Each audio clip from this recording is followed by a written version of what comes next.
L'invité du jour, animé par Aurélie Véron.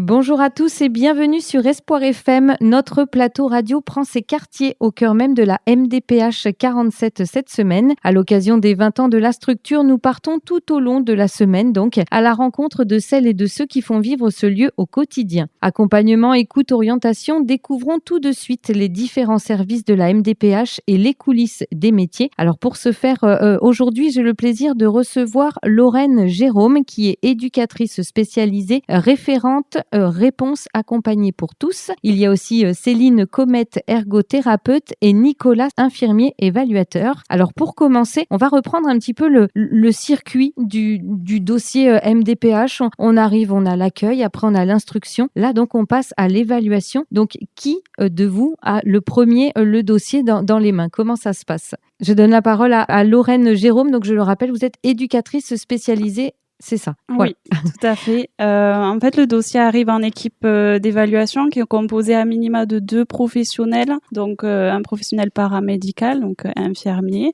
et un professionnel du social, assistante sociale, éducatrice spécialisée.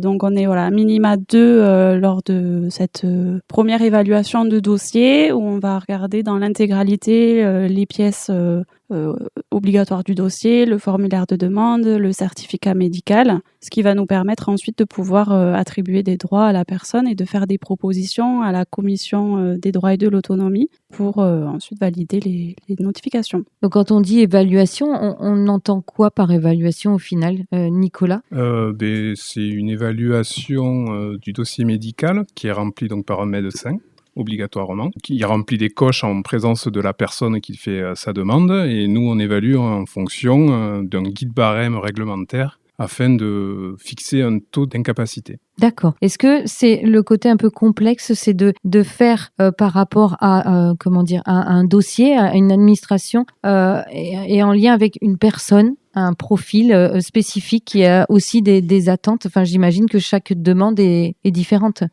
Les demandes, elles sont rarement différentes. En fait, c'est toujours les mêmes. Ouais. C'est toujours les mêmes droits qui sont demandés. D'accord. Ou reconnaissance de travailleur, qualité de travailleur handicapé, ou une AH. Allocation adulte handicapé. Merci. D'accord.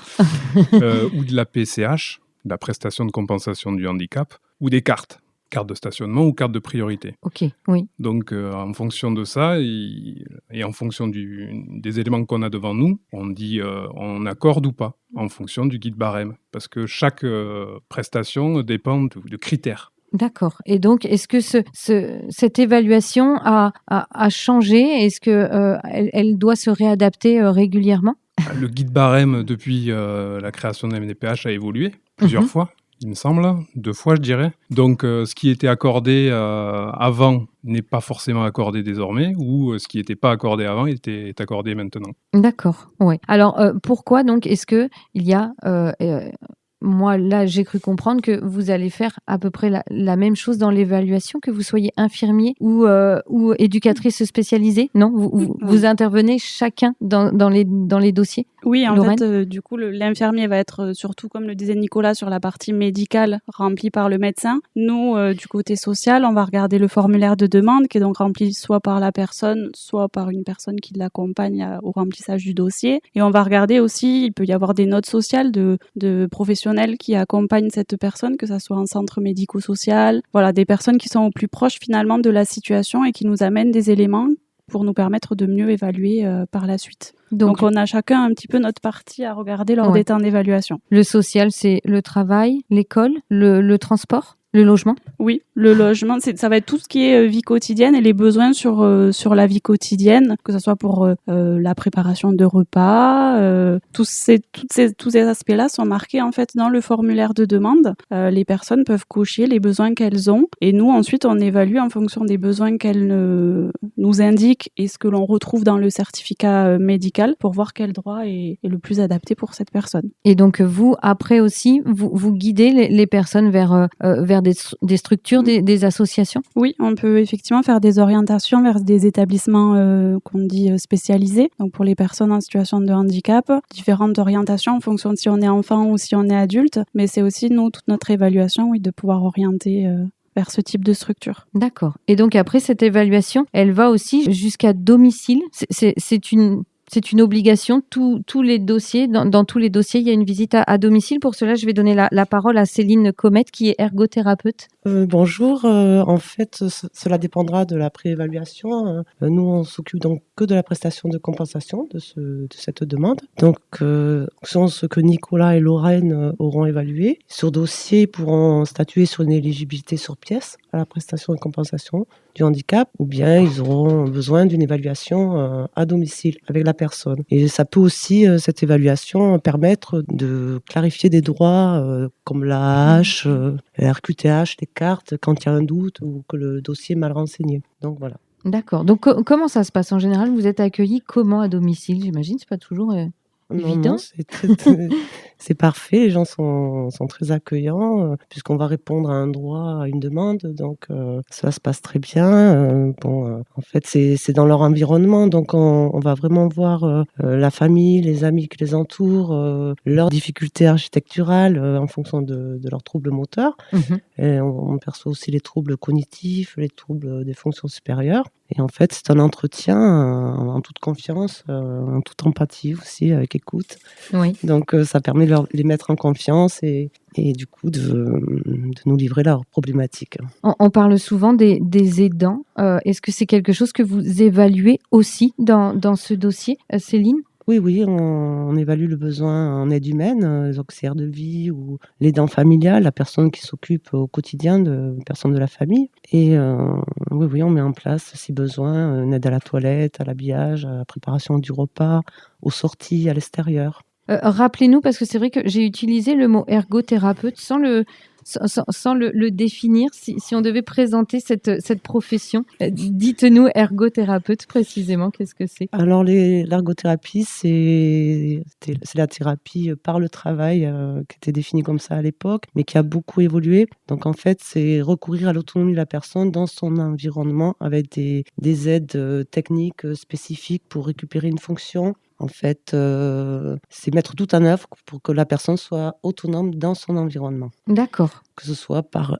l'aménagement de son logement, si la personne est en fauteuil ou autre, aménager son véhicule, mettre en place du matériel, voilà. Au sein de la MDPH, puisqu'après l'ergothérapie c'est très vaste, on peut intervenir en psychiatrie, dans des hôpitaux, dans les SSR, centre de rééducation. Donc je vais m'arrêter au sein de la MDPH.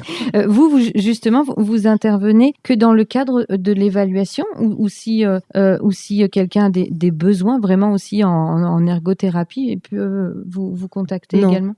Nous, on ne fait pas de suivi ni d'accompagnement. On les D'accord. oriente vers un SSR ou un ergothérapeute libéral. D'accord. Voilà. Très bien, mais merci beaucoup.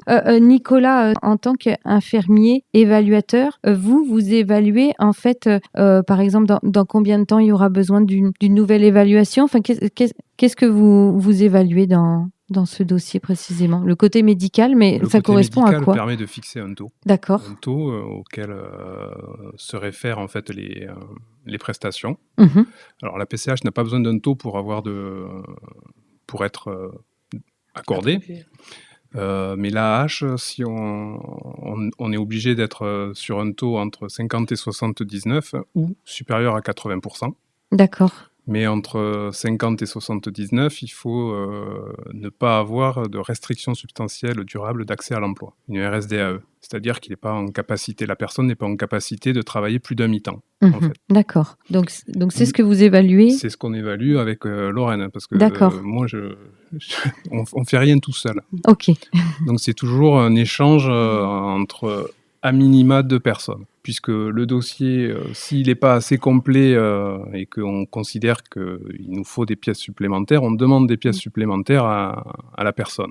À partir de là, au retour des pièces, on peut, la plupart du temps, on arrive à donner les droits. Ou pas les donner d'ailleurs, parce que c'est aussi ça. Ouais. On n'est pas là, nous on est sur un guide barème, donc on se réfère à quelque chose pour pouvoir accorder des droits. La plupart du temps, les gens pensent avoir droit aux choses. Nous, on peut ne pas aller dans le sens de la personne.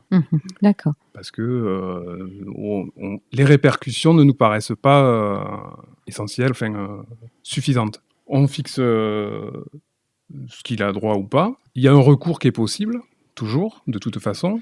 Et là, on réétudie le dossier.